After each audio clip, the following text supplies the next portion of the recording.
네, 즐거운 안식입니다. 오늘 제가 전할 말씀의 제목은 예수님과의 동행입니다. 오늘 특별히 저는 누가복음을 선택했습니다. 누가복음은 이렇게 시간적인 구성이 크로니컬하게 진행이 되어 있다고 그래서 제가 누가복음을 세세히 현미경으로, 돋보기도 아니고 현미경으로 들여다보는 그런 심정으로 누가복음을 보고 있습니다. 그런데 여기에서 이 누가복음을 기록한 누가가 의원인 것을 조금 염두에 두고 이분의 시각을 따라서 예수님과 동행을 하면 뭔가 치료법이 나오지 않을까? 그런 심정으로 누가복음을 좀 접하게 됐고요. 또 제가 최근에 또 연결되어 있는 분이 또 건강에 또 문제가 생겨서 또 그분을 도와줘야 되기 때문에 제가 아주 좀 이 누가복음의 말씀이 굉장히 많이 도움이 됐습니다. 먼저 예수님께서 누가복음 3장 23절에 보면 예수님께서 가르치심을 시작할 때가 30세쯤 되었더라 그렇게 기록이 되어 있어요. 그래서 예수님의 이제 지나간 이제 어떻게 잉태되시고 나시고 어떤 일들이 6월절에 있었고 그런 것들은 조금 다 지나가고 예수님의 30세쯤에 시작하신 그 공생애 중에서 환자를 대하는 방법, 그 다음에 치료법 그런 것들을 중심으로 좀 말씀을 나누고 싶었습니다. 예수님의 생애는 정말 성령과 동행하는 삶이었다고 그렇게 표현할 수밖에 없었어요. 물론 그렇게 생각을 했지만 말씀 하나하나에 그 예수님이 하시는 일마다 성령이 반드시 예수님께 내렸고 구했고 그런 것들을 제가 성경을 통해서 확실하게 또 제 검증을 하게 되었습니다. 누가복음 4장 1절에 보면 예수께서 성령 충만을 입어 요단강에서 돌아오사 그렇게 되어 있어요. 그 다음에 광야에서 40일 동안 성령에게 이끌리셨고 그 다음에 4장 14절에 보면 예수께서 성령의 권능으로 갈릴리로 돌아가셨다 그런 말씀이 있어요. 근데 여기 갈릴리에서 여기 4장 23절에 보면 그 첫 번째 환자를 고치는 그런 이야기가 나옵니다. 근데 그 4장 23절에 나와 있는 거는 그 뒷부분에 가면은 자세하게 기록이 되었지 그 말씀을 할 때는 그 기록이 없는데 똑같이 마가복음 1장 27절로 21절로 27절에 똑같은 사건이 기록되어 있습니다. 그래서 예수님께서 이제 그 가버나움에 가셨어요. 가버나움에 가셔서 이제 회당에서 예수님이 이제 말씀을 가르치셨잖아요. 가르치시고 난 다음에 병자 한 사람이 온 거예요. 그래서 그 병자를 고치는 그런 과정이 여기에 소개되어져 있습니다. 그 사람은 다름이 아닌 귀신이 들린 사람이었어요. 근데 대부분 누가복음이나 뭐 다른 복음서도 마찬가지예요. 왜냐하면 기록이 중복이 되기 때문에 뭐 누가복음에서 이렇게 표현했는데 다른 복음에서는 뭐 다른 단어를 썼다. 그런 거는 거의 찾아볼 수가 없더라고요. 그냥 우리가 심적으로 느끼기는 똑같은 느낌이다. 그렇게 느껴졌어요. 근데 주로 병자들을 많이 만나시는데 주로 귀신 들린 자한테는 꾸짖었다는 이야기를 대부분 많이 하셨어요. 우리가 이렇게 병이 들면은 우리가 외상도 있고 내상도 있어요. 그 다음에 정신적인 것 때문에 육신이 병이 들을 수도 있고 그러다가 보니까 이 꾸짖었다 하는 그거에도 예수님의 능력이 있는 말씀으로 하시면 이것도 치료법이다 그런 거를 또 동감하게 되었습니다. 그 다음에 이제 첫 번째, 두 번째는 귀신을 만나서 내쫓는 거가 있었고요. 그 다음에 세 번째 치료는 손을 얹어서 그러니까 여기는 각색병을 앓는 자라고 이야기를 했는데 그 각색병을 앓는 사람이 뭐냐면 저는 이거를 한번 영어로 찾아봤어요. 각색병이 뭐 다른 병명인 줄 알고 그랬더니 그게 아니라 여러 가지 병이 있는 사람이 각색병이더라고요. 음. 근데 제가 가만히 생각 그런 병이 뭐야 그랬더니 바로 저더라고요. 저는 어디가 딱히 아픈 데는 없는데 어떨 때는 머리가 아팠다. 어떨 때는 목이 아팠다. 어떨 때는 소화가 안 된다. 좀 그런 게 있어요. 이렇게 나이가 들다 보니까 기계가 가끔 가다가 워킹을 안 할 때 그럴 때 조금 그러겠다. 근데 여기 성경에서 나오는 각색병 있는 자는 뭐 여러 가지 이렇게 종합적인 그런 문제가 있었던 사람 같아요. 그런 사람들에게는 예수님께서 손을 얹어서 치료를 해 주셨다. 그렇게 기록이 되어 있습니다. 그다음에 또 네 번째는 뭐가 있냐면 예수님께서 손을 내밀어서 대시고 예수님께서 "내가 원하니까 깨끗함을 받으라." 이런 부분도 있어요. 근데 예수님께서 꾸짖으시고 치료 방법이 그러니까 귀신 들린 사람은 꾸짖으시고 그다음에 각색병 있는 사람은 손을 얹으시고 그다음에 손을 내밀어서 "내가 원하노니." 하는 문둥병자한테서는 문둥병이 나갔어요. 그러니까 예수님께서 치료하시는 방법이 여러 가지가 있는데 어떤 병이냐에 따라서 이 사람이 육신의 병이 들었을 뿐만 아니라 마음의 정신에 들었다. 그러면 예수님이 항상 같은 방법으로 치료하지 않으셨다를 오늘 제가 강조하고 싶은 거예요. 그래서 음. 예수님께서 또 그런 사람들에게는 손을 대시고 내가 진심을 그러니까 내가 원하는 이에는 무슨 마음이 담겼겠어요. 정말 그 문둥병자를 궁휼한 마음으로 불쌍한 마음으로 당신도 하나님의 피조물인데 왜 이렇게 병들어서 사람과 섞일 수도 없고 그랬냐는 그런 아주 애정 어린 그런 잔잔한 말씀이실 것 같아요. 정말 "내가 원한다. 그래서 너가 정말 깨끗해지기를 원한다." 저는 살면서 아이들이 이렇게 아플 때 제가 그런 생각을 해요. '아 얘가 아프니 차라리 내가 아프면 좋겠다.' 우리 부모니까 다 그런 경험이 있으시잖아요. 애들이 이렇게 콧물이 질질 흘리는데 지네가 흥하고 풀질 못하잖아요, 우리가 아무리 노력해도. 그러면은 코를 입으로 쭉 빨아줘요. 저는 못했어요, 비유상에서. 근데 남편은 그렇게 많이 하는 걸 봤어요. 이게 코를 해 가지고 코도 빼주고 이렇게 하는데 그 음. 예수님의 심정 예수님은 솔직히 말해서 자녀를 키우진 않으셨잖아요. 음. 현실적으로. 그렇지만 정말 그 한 영혼을 불쌍히 여겨서 그 "내가 원하노니." 하시는 그 치료 방법이 너무 좋았다. 그러면 고거 인제 다음에 나오니까 그다음에 또 얘기하기로 하고 그런데 허다한 무리가 말씀도 듣고 자기 병도 낫기를 원하여서 사람들이 많이 모여들었습니다. 그래서 우리가 병을 고치려고 하면 크리스찬이 아니거나 아니면 크리스찬들에게 실망을 한 사람들은 항상 그렇게 표현해요. 뭐 믿는 사람들이 도와주는 것 같지만 도와주는 것도 없어. 내가 이런 거 원했는데 아무것도 안 해 줬어. 그래서 저는 가끔 그런 생각해요. 그러면 내가 봉사를 하거나 이 사람을 도와줄 때 그러면 리밋이 없는 건가? 나는 없고 이 사람만 포커스해야 되나? 나는 이미 가족도 있고 밥도 해 줘야 되고 빨래도 해야 되고 나의 생계를 잇기 위해서 할 일이 있는데 이분이 어디까지 원하시는 거지? 아니 내가 어디까지 해야 되지? 그런 딜레마에 제가 좀 빠지게 됐어요, 이 공부를 하면서. 그래서 좀 그런 문제도 오늘 좀 많이 해결을 볼 수 있을 것 같아요. 그다음에 인제 두 번째 국면인데 이거는 누가복음 5장 17 절부터 있는 이야기입니다. 여기에 보면은 이렇게 예수님이 아까는 제일 먼저 간 데가 가버나움이라고 했잖아요.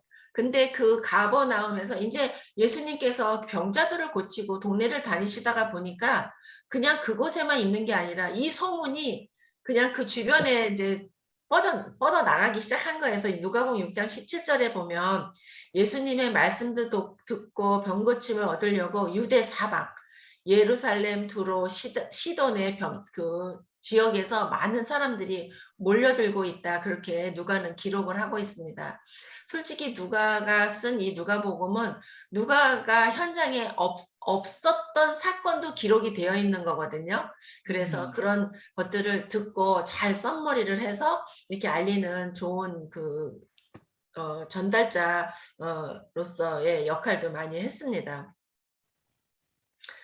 그다음에 그렇게 해서 사람들이 이제 점점 퍼져나간 것을 알 수가 있습니다.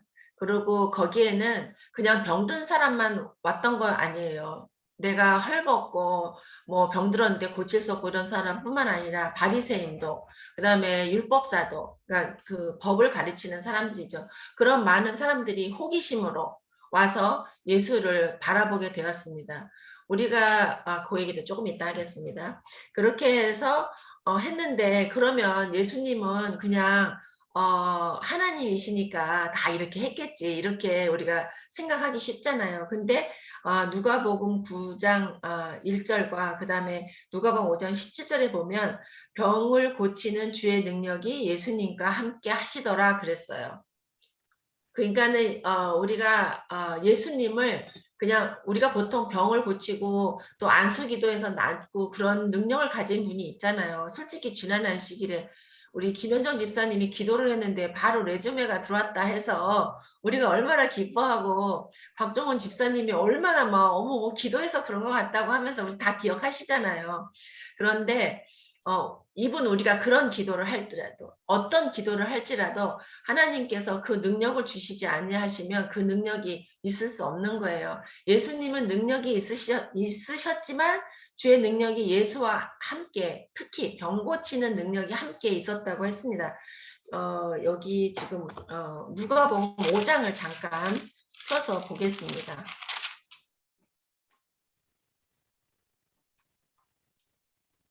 5장 17절 제가 읽을게요. 하루는 가르치실 때에 갈릴리 각촌과 유대와 예루살렘에서 온 바리새인과 교법사들이 앉았는데 병을 고치는 주의 능력이 예수와 함께 하더라.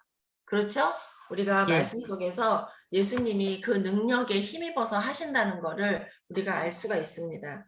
그 다음에 이제 5번째 치료를 보면은 한 중풍병자가 나와요. 지금까지는 예수님께서 손에 얹으시고 그 다음에 사랑하는 마음으로 그 한 영혼을 불쌍히 여겨서 치료하시는 방법이 있는데 지금부터는 좀 다른 치료 방법을 쓰세요. 어떤 방법을 쓰시냐면은 그 한 중풍병자가 그것이 5장 20절 이하로 나오는 17절 이하로 나오는 그러니까 치료입니다. 거기에 보면은 중풍병자가 나왔어요. 예수님이 이렇게 많이 고친다고 하니 아까 제가 읽어드린 것처럼 각촌에서 사람들이 막 구름대같이 모이지 않았겠습니까? 나라도 갔을 것 같아요. 그래서 그러다 보니까 정말 이 중풍 우리가 다 들어서 아는 이야기지만 정말 그 사람이 고치어야 되겠다는 그 열의가 얼마나 강했는지 도저히 거기를 뚫고 들어갈 수 없어서 어떤 일을 했습니까? 기와를 다 걷어내고 지붕으로 그 환자를 내려놓은 거예요. 근데 예수님께서 그 환자에게 어떤 치료를 하셨는지 아십니까? 그 중풍병자한테는요, 손을 대지 않으시고, 꾸짖지도 아니하시고, 연민의 정도 표현되어 있지 않아요. 그게 뭐냐면, 여기서 뭐라고 이야기가 되어 있냐면, 저희 믿음을 보고 그렇게 말씀하셨어요. 저희 믿음을 보고, 너의 그 죄가 다 사함을 입었다. 용서가 됐다. 그렇게 말씀하고 계신 거예요. 그러니까 우리가 뭐를 해야 하는 게 아니라 우리의 믿음도 우리의 그 밸런스가 깨져서 이렇게 병을 얻게 되거나 또 이웃에 그런 사람들이 너무나도 많이 있잖아요. 그게 뭐를 먹어서 뭐를 해서 뭐를 해서가 아니라 그 나의 그 사람들의 믿음을 보고도 병 나음을 얻을 수 있다는 거를 다시 한번 여기서 소개를 하고 있습니다. 그 다음에 예수님께서 또 다른 방법으로 치료를 하시는데 누가복음 5장 31절로 32절에 보면은 예수님께서 그렇게 말씀하세요. 5장 31, 32절 태샤 집사님 좀 읽어주세요. 예수께서 대답하여 가라사대 건강한 자에게는 의원이 쓸데없고 병든 자에게라야 쓸데있나니 내가 의인을 부르러 온 것이 아니요 죄인을 불러 회개시키러 오노라. 네, 감사합니다. 여기서 어떤 환자를 회개시켜서 하는 그 내용은 안 나와요. 이해가 나오지는 않지만 예수님께서 분명히 말씀하셨어요. 건강한 사람한테는 의원이 필요 없다. 그리고 나의 소명은 죄인을 불러서 회개하게 하는 그런 사역을 한다 그렇게 말씀을 하셨잖아요. 분명히 여기 아픈 모든 사람들이 있는 그 가운데서 제자들한테 더불어 하신 말씀이에요. 그래서 우리가 정말 병이 낫고자 하느냐? 그러면 보통 육신의 병든 분들의 정말 90%, 80% 이상은 마음의 병든 분들이 많이 있으시잖아요. 우리가 많이 그런 분들 접하시잖아요. 또 다른 예수님께서 그 치료하는 방법으로 회개하는 거를 또 그렇게 저희들에게 알려주셨습니다. 그 다음에 치료 6번째, 7번째가 있는데 거기에 나와 있는 얘는 누가 나오냐면 그 오른손 마른 사람이 나와요. 그가 어디에 나오냐면 누가복음 6장 누가복음 6장 6절로 6절로 11절까지 나오는데요. 요약을 하면 오른손 마른 사람이 나왔어요. 그러니까는 예수님께서 어떻게 하셨겠어요? 오른손이 말랐는데 왼손을 내보이라고는 하지 않으셨을 거잖아요. 그러니까 오른손을 이렇게 나는 내 손을 내밀라 하니까 이 오른손 마른 사람은 당연히 오른손을 내놨어요. 그쵸? 그 다음에 오른손을 내밀라 하니까는 그냥 내밀었어요.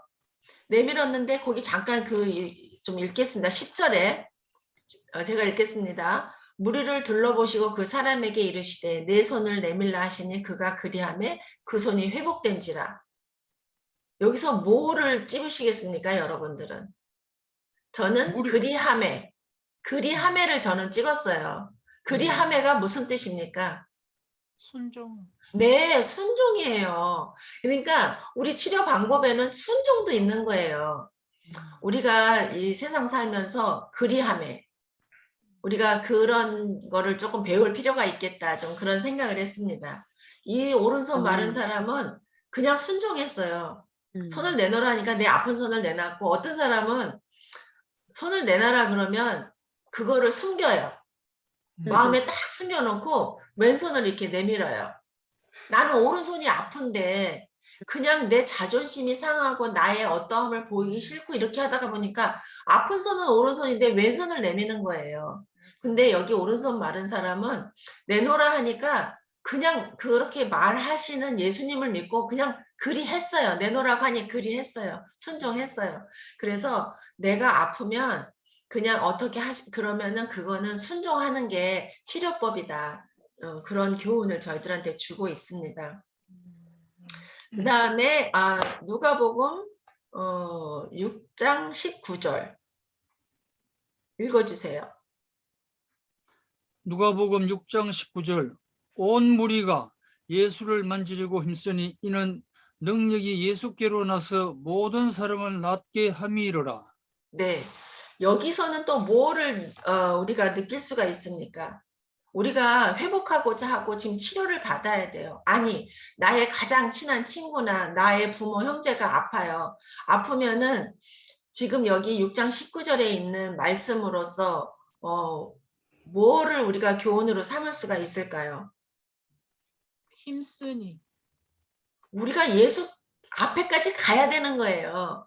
예수를 만나려면 내가 가야 돼요. most of time에는 예수님이 오시는 사건이 아주 많아요. 사복음서에 보면 거짓 예수님이 주로 가시는 거예요. 하나님도 우리한테 오시는 것처럼 예수님도 그렇게 하세요. 근데 19절에 보면 우리가 예수님께는 가야 돼요. 예수님에게 능력이 있는 걸 다 알아요. 근데 가기 싫어요. 네가 좀 대신해주면 안 되겠니? 네가 좀 기도해주면 안 되겠니? 나는 지금 아무것도 못하니까 네가 대신 이것 좀 다 나를 위해서 해줘라. 이렇게 하는데 어느 부분에는 자기 당사자가 가야 되는 거예요. 그런 하나님께서 예수님께서 저에게 치료법을 주시는데 여기까지는 네가 와야지. 안 되면 아까 중풍병자처럼 기와를 걷어내고 그 일에 동역할 사람이 주변에 있어야 돼요. 오늘 저희가 교과 공부에서 배웠지만 정말 내 이웃을 사랑하고 나그네를 사랑하는 게 쉬운 일이 아니라는 걸 우리가 알아요. 그렇지만 우리가 중풍병자의 예를 들면서 이럴 수 있겠다 하는 가능성을 저희가 보는 거예요.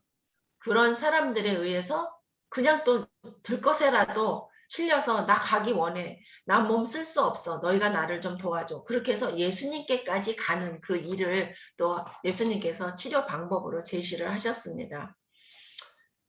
그리고 이제 또 다른 이제 저희가 믿음으로 해야 되고 순종으로 해야 되는 치료법을 저희가 좀 이렇게 알게 됐습니다. 그 다음에 이제 세 번째로는 뭐냐면 예수님의 처방전이 아예 나와 있는 게 있어요.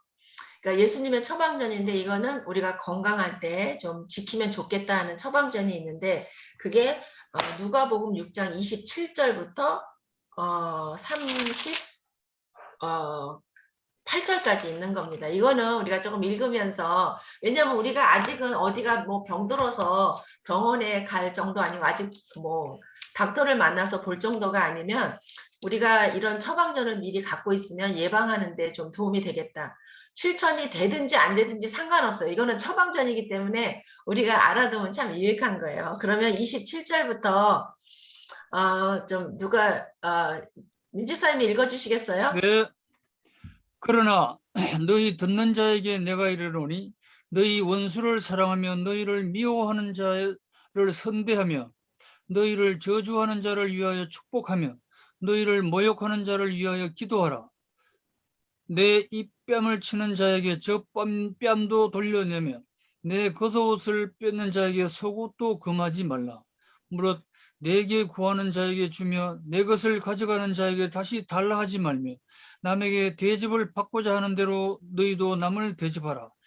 너희가 만일 너희를 사랑하는 자를 사랑하면 칭찬을 받을 것이 무엇이냐? 죄인들도 사랑하는 자를 사랑하느니라. 너희가 만일 선대하는 자를 선대하면 칭찬을 받을 것이 무엇이냐?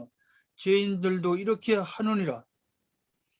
너희가 받기를 바라고 사람들에게 빌리면 칭찬받을 것이 무엇이냐? 죄인들도 의수히 받고자 하여 죄인에게 빌리느니라.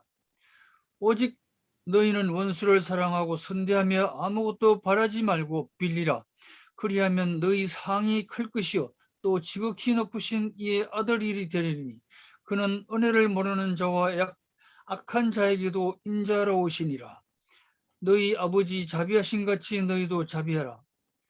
비판치 말라. 그리하면 너희가 비판을 받지 않을 것이요 정죄하지 말라. 그리하면 너희가 정죄를 받지 아니할 것이요 용서하라. 그리면 너희가 용서를 받을 것이요 주라. 그리하면 너희에게 줄 것이니 곧 후히 되어 누르고 흔들어 넘치도록 하여 너희에게 안겨주리라.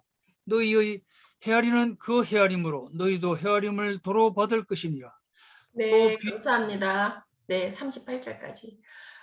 지금 민지사님이 정말 또박또박 잘 읽어주셨는데 여러분들도 같은 심정이셨을 것 같아요. 비판하지 말라. 내가 혹시 비판한 사람이 생각이 나서 그 막 빠르게 주마등처럼 막 달려가면서 내 생각들이 지나가지 않으셨습니까? 이거 총 정리해보니까 14가지 처방전이에요. 14가지 처방전인데 이 14가지 처방전을 하나하나 우리가 조금 곱씹어야 되겠다 그런 생각이 돼서 제가 한 번 더 하겠습니다. 너희 듣는 자에게 내가 이르노니 그렇게 했어요. 여기 듣는 자들은 다 마음에 상처 내지는 외부에 그 뭐죠? 상처가 있는 사람들일 거란 말이에요. 누가 때려서만 멍이 듭니까? 말로 한 대 맞아도요, 마음에 멍이 시퍼렇게 들어요. 그래서 정말 저는 이 누가복음 6장 27절로 37절까지 나오는 이 말씀이 정말 우리에게 필요한 처방전이라는 거를 정말 너무 감사한 마음으로 받게 됐어요. 원수를 사랑하며 원수를 사랑하지 못해서 무슨 일이 사고가 납니까? 살인이 나와요. 그 다음에 그 한국에서 말하는 한을 풀지 못해서 뭐지 화병이 돋아요. 원수 사랑하면은 끝날 일을. 근데 원수가 사랑이 됩니까? 원수 사랑 어려워요. 진짜 어려워요. 그 다음에 미워하는 자를 선대하래요. 미워하는 사람을 안 봐야지 왜 선대를 합니까? 그런데 너가 건강하고 싶으냐? 그러면 선대해. So cool. 그렇게 말씀하고 계시는 거예요. 저주하는 사람을 위해서 축복하라. 저주하는 사람은 같이 저주를 해야지 어떻게 축복을 합니까? 그런데 건강하고 싶으니 정말 사는 동안 장수하고 싶으니 그러면 그렇게 해야 돼. 그렇게 말씀하시는 거예요. 모욕하는 자를 위하여 기도하라. 저는 이거는 해봤어요. 진짜 모욕을 당했는데 정말 기도해봤어요. 근데 음, 마음이 진짜 평안했어요. 여러분들도 그런 경험이 있으실 걸로 생각이 됩니다. 입뺨을 치는 자에게 젖뺨도 돌려대며. 그런데 저는요, 그런 생각이 들어요. 정말 입뺨을 쳤어요. 치게 해주는데 입뺨을 칠 때지는 그런 생각 들어요. 너는 양심도 없니? 입뺨을 쳤으면서 입뺨을 또 때려? 그런 생각이 들어요. 그럼에도 불구하고 그거를 계산에 넣지 말라는 거예요. 입뺨 칠 때, 치려고 할 때 입뺨은 준비되어 있어라는 뜻이에요. 근데 이것도 참 어렵고 저희들이 인생 살면서 정말 걸려 넘어가기 좋은 그런 것들인 것 같아요. 내 옷을 뺏는 자에게 속옷도 금하지 말라. 뭐 이것도 조금 우리가 할 수 있을 것 같은데 이것도 쉬운 일이 아니에요. 절대 쉬운 일이 아니에요. 정말 다 같이 추운데 내 겉옷을 벗어서 누구한테 주는 게 쉽지 않은데 거기다가 속옷까지 벗어주라고 하면 이거는 멘붕이에요. 진짜 하기 어려워요. 근데 하라고 하면 한두 번 흉내는 낼 수 있을 것 같아요. 이거는 아주 불가능한 생각은 안 들었어요. 네게 구하는 자에게 주며. 이거는 우리들이 살면서 많이 이렇게 조금 그래도 하시는 것 같아요. 그래서 이 처방전은 왠지 마음에 쏙 드는 처방전입니다. 그 다음에 이제 8번째는 내 것을 가져가는 자에게 다시 달라지 말며. 저는 여기 이 말씀에 진짜 이런 삶을 살아야 되겠다 그런 생각을 했어요. 저는 숫자가 편한 사람이라 줬으면 다 이렇게 해서 이자는 고사하고라도 줬으면 달라고 했으면 네가 준다고 했으면 받아야 되는 게 저는 당연하다고 생각을 하거든요. 근데 그렇게 하지 말라는 거예요. 네 손을 떠났으면 받으려고 마음 먹지 마. 그래서 이것도 한번 실천해 보려고 생각합니다. 그 다음에 남에게 대접을 받고자 하는 대로 너희도 남을 대접해라. 이거는 황금률이에요. 이게 왜 황금률입니까? 이 말씀을 보고 그거를 황금판에다 새겨서 황금률이 된 거예요. 글자가 황금률인 게 아니라 정말 여기서 대접을 받고자 하면 야, 저 사람 나 무시해. 뭐 저 사람이 뭐 나를 제일 마지막 말제에 앉혔어. 그러면은 그냥 반성해야 될 것 같아요. 아이고, 내가 그런 삶을 살았구나. 그러면서 좀 반성을 해야 되겠다. 그리고 저도 반성을 했습니다. 비판하지 말라. 그러면 비판을 받지 않을 것이라고 그렇게 이야기를 하셨어요. 그 다음에 정죄하지 말라. 정죄받지 않을 것이다. 용서하라. 너희가 용서를 받을 것이다. 그렇게 말씀하셨어요. 주라. 고 후이되며 누르고 흔들어 넘치도록 너희에게 안겨주리라. 지금 제가 비판하지 말고 정죄하지 말고 용서해야 하고 주라고 하고 그 다음에 헤아리는 그 헤아림으로 너희도 헤아림을 도로 받을 것이다. 여기에 나와 있는 처방전은 뭐냐면 결국은 너를 위해서 하라는 뜻이잖아요. 너를 위해서 비판도 하지 말고 네 자신을 위해서 정죄하지 말고 너의 어떠함을 위해서 용서해야 하고 너가 가진 것을 콩이 한쪽 있으면 반쪽을 나눠라. 네가 도를 받을 거야. 너를 위해서 주라는 거야. 그 다음에 어떤 사람의 심정을 헤아려야 돼. 근데 싫은데 안 헤아려져요.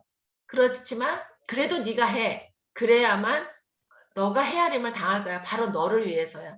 그래서 예수님께서 여기 지금 14가지를 말씀하셨는데 그게 다 그 3자 내지는 다른 2인칭에게 하는 이야기가 아니라 바로 나 자신의 건강, 몸과 그다음에 정신이 건강하게 하기 위해서 예수님께서 그런 처방전을 주셨습니다. 정말 잊지 말아야 할 것은 이 처방전은 나를 위해서라는 것을 우리가 꼭 명심을 했으면 좋겠습니다. 그다음에 믿음에 대한 이야기를 한 가지 더 해야겠는데요. 7번째 치료에 보면 백부장의 사랑하는 종에 대해서 나와요. 근데 저는 이 백부장의 믿음이 예수님이 정말 칭찬하셨잖아요. 근데 저는 종도 칭찬을 받아야 된다고 생각을 해요. 정말 주인이 그렇게 생각할 정도면 그 종은 어떤 종이었겠습니까? 그렇죠. 우리가 상상이 가시잖아요. 우리 네, 인생 이만큼 살면서 얼마나 상상이 가는 말씀입니까? 정말 그 백부장이 정말 자기랑 제일 친한 사람을 보내서 내 종이 아프다 하니까 도와달라. 그렇게 했단 말이에요. 그렇게 했는데 정말 그 종이 얼마나 충성스러운 종이었을까 그런 생각을 하면서 또 다른 교훈을 저희에게 줍니다. 음. 그런데 이 백부장에게 그렇게 말씀했어요. 내가 이렇게 군대에 있으니까 이 사람 그러니까 말하자면 이제 그 뭐죠? 상명불 뭐죠? 하복이 음. 상복 상명하복. 상명하복. 음. 이제 그런데 내가 오라면 오고 가라면 가고 나도 내 상관이 오라면 오고 가라면 가는데 내가 예수님을 감당할 수가 없습니다. 그러니까 말씀만 하옵소서 그렇게 했어요. 했는데 정말 예수님께서 그런 말씀을 하신 거예요. 이스라엘 중에서도 이만한 믿음을 만나보지 못하였노라. 그렇게 말씀을 하셨는데 예수님께서 그의 하는 믿음의 행위라고 할까? 이 백부장에게 어떤 믿음이 있었는지 뭐 잘 표현이 안 됐으니까 모르지만 정말 그에게 있어서의 믿음으로 했을 때 그 믿음이 딜레이 되지 않는다는 거예요. 그러니까 지금 손을 내밀고 귀신을 내쫓고 이렇게 하는 거 그런 것보다 그 믿음이 바로 효과가 있다는 거를 우리가 다시 한번 또 공부하게 됩니다. 그래서 종이 이미 강건하여졌더라. 성경은 누가복음은 그렇게 기록을 하고 있습니다. 그래서 저는 그런 희망을 좀 갖게 됐어요. 아, 그렇구나. 나의 친한 사람이 있을 때는 내가 나의 믿음을 보고서라도 예수님께서 나의 믿음을 보고서라도 내 친구를, 내 부모를, 내 자녀를 그렇게 치료해 주시는구나. 그것도 즉각적으로. 그런 생각을 하면서 굉장히 큰 용기를 얻게 됐습니다. 혹여 우리 중에 뭐 마음이 아파서 뭐라고 할까, 뭐 암에 걸렸다든가, 뭐 지병이 있어서 뭐 고혈압이 있다던가, 뭐 당뇨병이 있다던가, 뭐 그런 사람만 병자입니까? 그렇지 않은 사람도 병자 많아요. 마음에 병이 들고 말 한마디를 해도 우리가 평안의 말을, 메시지를 전해줄 수 있고, 그런 모든 사람들에게 우리가 믿음의 모본을 보여야 되겠다. 저는 부족해서 아직까지 못했지만 저에게 있어서의 희망은 내가 오늘 살고 지금 요렇게 살아있는 그 다음 순간까지 하나님께서 생명을 주시는 날까지 실천해 볼 만하다. 내가 이거에는 꼭 동참하고 싶다. 그렇게 결심을 하게 됐습니다. 그 다음에 8번째 치료가 나와요. 지금 예수님하고 갈릴리로부터 지금 계속 지금 같이 동행하고 있는 겁니다. 잊으시면 안 돼요. 네. 8번째 치료는 뭐냐면 이제 나인성까지 예수님께서 이제 가셨어요. 그리고 이제 갈릴리 지역은 이렇게 호수가 있기 때문에 그 호수 근처로 이렇게 돌아서 가면은 여러 성들이 있는 걸 알 수가 있어요. 근데 이제 나인성에 가서 이제 있는 사건을 말씀드리겠습니다. 누가복음 7장 12절로 17절인데요. 여기에 보면은 예수님이 나인성에 들어가고 있는데 장래 행렬이 이렇게 나오고 있는 거예요. 나오고 있는데 보니까 예수님이 이제 사람들한테 이야기를 들었겠죠. 웅성웅성 하니까 이게 누구가 죽었고 뭐 그런 상황을 듣지 않았겠습니까? 거기 많은 장래 행렬이 있다고 했었으니까. 근데 예수님께서 뭐라고 말씀하셨냐면 누가복음 7장 12절로 17절인데 잠시만요. 11절을 보겠습니다. 11절로 17절까지. 좀 읽어주세요, 이것 좀. 네. 여기 11절로 17절까지. 그 후에 예수께서 나인이란 성으로 가실 때 제자와 허다한 무리가 동행하더니 성문에 가까이 오실 때에 사람들이 한 죽은 자를 메고 나오니 이는 그 어미의 독자요 어미는 과부라. 그 성이 많은 사람도 그와 함께 나오거늘 주께서 과부를 보시고 불쌍히 여기사 울지 말라 하시고 가까이 오사 그 관에 손을 대시니 맨 자들이 서는지라. 예수께서 가라사대 청년아 내가 내게 말하노니 일어나라 하시매 죽었던 자가 일어앉고 말도 하거늘 예수께서 그 어미에게 주신데 모든 사람이 두려워하며 하나님께 영광을 돌려 가로되 큰 선지자가 우리 가운데 일어나셨다 하고 또 하나님께서 자기 백성을 돌아보셨다 하더라. 17. 예수께 대한 이 소문이 온 유대와 사방에 두루 퍼지니라. 네. 아멘.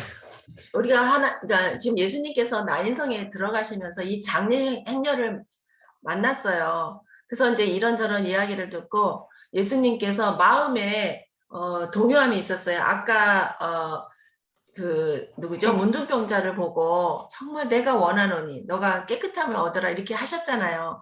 근데 이 나인성의 이 장례는 정말 우리가 한번 상상을 해보세요. 젊은 아들을 잃었어요. 그 부모의 심정이 얼마나 그거를 알았으면 예수님께서 그 부인을 불쌍히 여기셨다 그랬어요. 불쌍히 여기셔서 그 아들을 살려주시는 사건이 여기에 나와 있습니다. 우리가 그것도 이제 다음에 나오니까 그 얘기도 그때 하겠습니다. 이 국률함, 예수님의 국률함을 받을 수 있어야 되는 거예요. 그래서 우리가 병을 놔야 되는데 어떤 사람은 국률함을 못 받아요. 그런 사람이 누구냐면 의심하는 사람. 의심하는 사람은 국률함에서 제외될 수밖에 없어요. 내가 이미 의심을 하고 했는데 여기서 예수님의 무슨 국률함을 받을 수가 있겠어요. 그래서 저도 아픈 분을 만나면 우선은 그냥 믿어라. 믿고 후에 이거는 좀 미뤘다가 너의 의심을 잠깐만 미뤄라. 너를 위해서. 저는 그렇게도 이야기한 적이 있거든요. 그래서 예수님께서 긍휼히 보시고 불쌍히 여기심에 나를 맡겨라. 그런 것도 내가 치료받을 수 있는 방법입니다. 그 다음에 이제 제가 아까부터 하고 싶었던 이야기 그거를 좀 하겠습니다. 지금까지는 예수님과 동행했어요. 가버나움으로 해서 유대와 또 두로와 시돈과 또 예루살렘과 유대 전 지역에 그 소문을 듣고 많은 사람들이 모여들었어요. 모여들었는데 드디어 마침내 예수님께서 12제자를 부르셨어요. 12제자를 부르셔서 이제 이 12제자를 불러서 이제 내보내셔야 되잖아요. 그런 것을 좀 찾아보도록 하겠습니다. 누가복음 9장에 보면 예수께서 12제자를 불러 모으사 그렇게 되어 있습니다.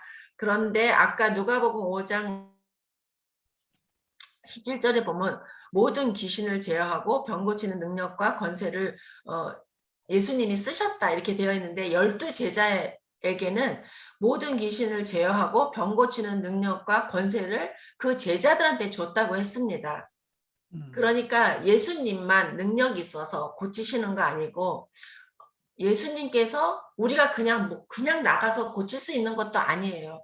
이거는 정말 현실이에요. 해보니까 이렇다더라. 그 정도밖에 가르쳐 줄 수가 없어요. 내가 의사도 아니고 그 병에 걸렸던 사람도 아니고 그 사람을 옆에서 수발 들었던 사람도 아닌데 뭐를 가르쳐 주겠어요. 할 수 없어요. 이거는 현실이에요. 뭐를 가르쳐 달라고 하면 의사도 필요하고 간호사도 필요하고 간병인도 필요하고 모든 분야에 있는 사람이 다 필요해요. 그런데 예수님께서는 그 12제자가 여러분들 다 아다시피 반이 어부예요. 반 이상이 어부. 그 다음에 세리. 뭐 의원이 있다고 하지만 많이 그렇게 들어서 뭐 의원이 바빠가지고는 그랬는가 모르지만 누가 같은 사람은 그런 여러 사람들이 그런 일을 할 수가 없어요. 도저히 할 수가 없는데 예수님께서 어떻게 하셨냐면 모든 귀신을 제어하고 병 고치는 능력과 권세를 그들에게 주었어요. 그래서 그들이 할 수가 있었습니다. 그래서 성경은 기록을 하고 있어요. 처처에 복음을 전하며 병을 고치더라. 그렇게 기록을 하고 있습니다. 그 다음에 좀 특이할 만한 거는 이제 7번째인데요. 7번째는 뭐냐면 누가복음 10절의 말씀이에요. 우리 목요일 날 우리 김금희 집사님께서 그런 질문을 하셨어요. 사단도 구원받을 수 있을까요? 뭐 이렇게 질문하셨잖아요. 그래서 이제 다음 시간에 그거에 대해서 공부하자고 선교사님이 말씀하셨는데 저는 그날 이 이야기를 하고 싶었어요. 그런데 제가 막 이 얘기를 꺼내면 제가 뭐라고 할까 설교할 때 이게 설교 분량이 줄어드니까 그날 이야기를 못했어요 솔직히. 근데 이제 오늘 드디어 이야기하겠습니다. 우리가 예수님의 12제자가 아니어도 성경 기록에는 그 70인에 대해서 이야기가 나와요. 12명 중에 못 들어간 거 서운할 거 없고 70명 중에 못 들어간 거 서운할 거 없어요. 그렇지만 내가 12제자인 것처럼 예수님의 제자인 것처럼 또 내가 예수님의 70인의 전도자인 것처럼 생각하시고 좀 들으시면 좀 도움이 많이 될 것 같아요. 누가복음 10장 1절을 보겠습니다. 누가복음 10장 1절에 보면 이후에 예수께서 달리 70인을 세우사 친히 가시려는 각 동 각처로 둘씩 앞서 보내시며 이렇게 되어 있습니다.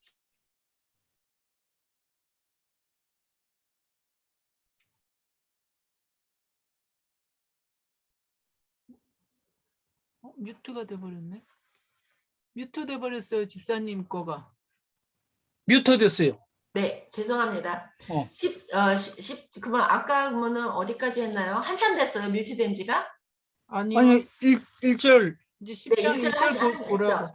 네, 1절에 보면 70인을 세워서 이제 예수님하고 같이 나가려고 하는 장면이 거기에 나와 있는데 17절에 보시면 17절 좀 읽어 주십시오. 17절. 네. 70인이 기뻐 돌아와 가로되 주여 주의 이름으로 귀신들도 우리에게 항복하더이다. 네. 지금 70인을 내보냈어요. 70인을 내보내서 예수님이 만난 그런 여러 진짜 각색병 가진 사람들을 만났는데 70인들이 기쁘며 이야기했어요. 우리도 예수님이 하신 일을 했습니다. 그렇게 하니까 오늘 제가 김금희 집사님께 해줄 이야기가 18절에 나와 있습니다. 태시아 집사님 좀 읽어주세요.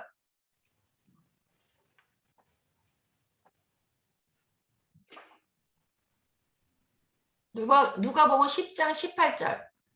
예수께서 이르시되 사단이 하늘로서 번개같이 떨어지는 것을 내가 보았노라. 네, 감사합니다. 지금 70인이 나가서 이제 예수님께서 주셨어요. 그런 능력을, 고칠 수 있는 능력을 주셨는데 지금 70인이 너무 기쁜 마음으로 돌아왔어요. 정말 신기합니다. 내가 나가서 하니까 귀신도 나가고 못 걷던 사람도 걸어요. 앉은 사람이 섰어요. 그렇게 하면서 기쁨의 그 뭐라고 하지? 그 선교 그 보고를 하게 된 거예요. 했는데 예수님께서 그렇게 대답하시는 거예요. 내가 알고 있다. 하늘에서 뭐가 떨어졌다고 하죠? 사단이 네. 번개같이. 네. 그래서 사단은 구원의 대상, 사랑의 대상은 될 수 있어요. 하나님 앞에 사랑의 대상은 될 수 있어요. 모르겠지만. 그러나 구원의 대상이 아니라는 생각을 제가 결론을 갖게 됐어요. 왜냐하면 지금 나가서 병만 고친 게 아니에요. 여기 예수님과 지금 동행하시면서 말씀과 그 다음에 병인들을 고쳤다. 그렇게 다 증언이 되어 있거든요. 여기에는 말씀으로, 그러니까 뭐 순종이나 믿음 이런 거는 다 말씀에 의거한 거거든요. 그래서 그런 거를 보면은 그런 역사가 일어날 때, 그런 일을 할 때, 이분 우리도 할 때 하늘에서 사단이 떨어지는 거를 예수님이 직접 보셨어요. 예를 들어서 내가 봤다 그러면 아무도 안 믿을 것 같아요. 혹시나 김현정 집사님이 봤다고 그래도 저도 안 믿을 것 같아요. 예수님이 봤다 그러면 믿어야 됩니까? 안 믿어야 됩니까? 믿어야죠. 당연히 믿어야 되죠. 그래서 우리가 복음을 하고 하나님의 이름으로 나가고 예수의 능력을 힘입어 뭐 하는 일은 사단이 절대 동의하지 않는구나. 아멘.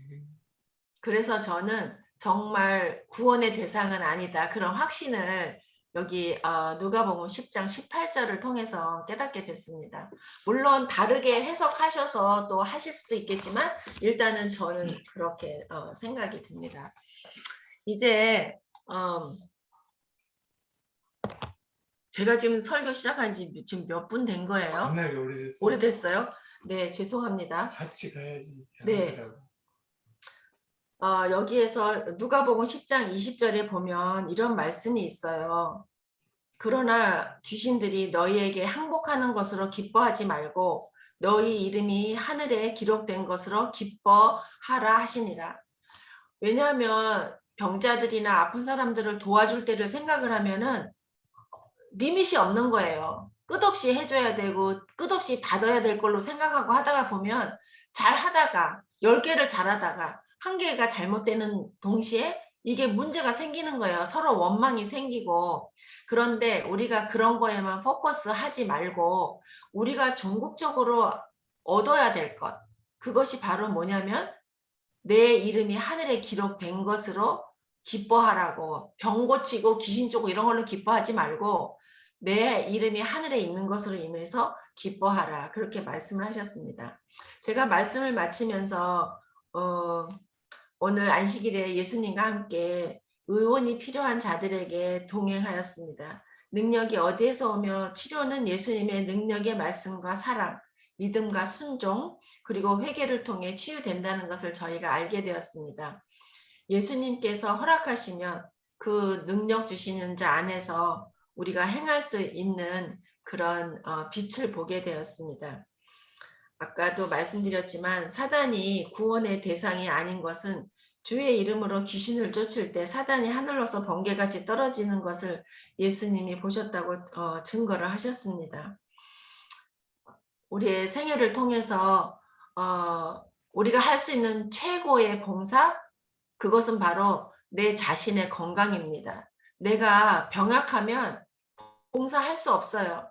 내가 병약하면 다른 사람이 병에 도움을 줄 수도 없어요. 내가 격리되어야 하니까요. 오늘 저의 말씀을 마치면서 나의 건강을 위해서 하나님과 연합하는 자, 예수님과 늘 동행하는 그런 저희 세인루이스 교회가 됐으면 좋겠습니다. 감사합니다. 아멘.